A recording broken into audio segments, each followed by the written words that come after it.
দুদিন ধরে খেয়াল করতেছি একটা মুরগির বাচ্চার কান্না শোনা যাচ্ছে।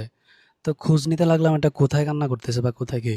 আমার কাছে মনে হচ্ছে যে এটা টয়লেটের চাক্কার বা আশেপাশে এমন শব্দটা শোনা যাচ্ছে।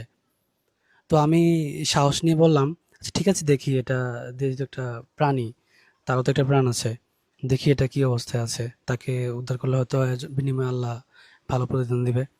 তো আম্মু বলতেছে এটা দরকার নাই, থাক, এটা করা দরকার নেই। আমি বলতেছি কেন, এটা তো একটা জীবন আছে। তারপরও অনেক করে এটা খুললাম। খোলার পরে ভিতরে দেখলাম এটা অবস্থা খুব খারাপ, নাজুক অবস্থা। একদম কর্নারে যে ময়লার উপরে পড়ে আছে। তারপর হচ্ছে এটা একদম মানে মৃত্যু মৃত অবস্থা, 2-3 দিন না খায় অনাহারে এমন অবস্থা। তারপর এটাকে উদ্ধার করলাম। উদ্ধার করে এটাকে একটু গোসল করালাম, ধোয়ালাম। ভালো লাগছে। যদিও ঘটনাটা অনেক আগের, এটা হচ্ছে আমার প্রায় আজ থেকে 3-4 বছর আগের ঘটনা।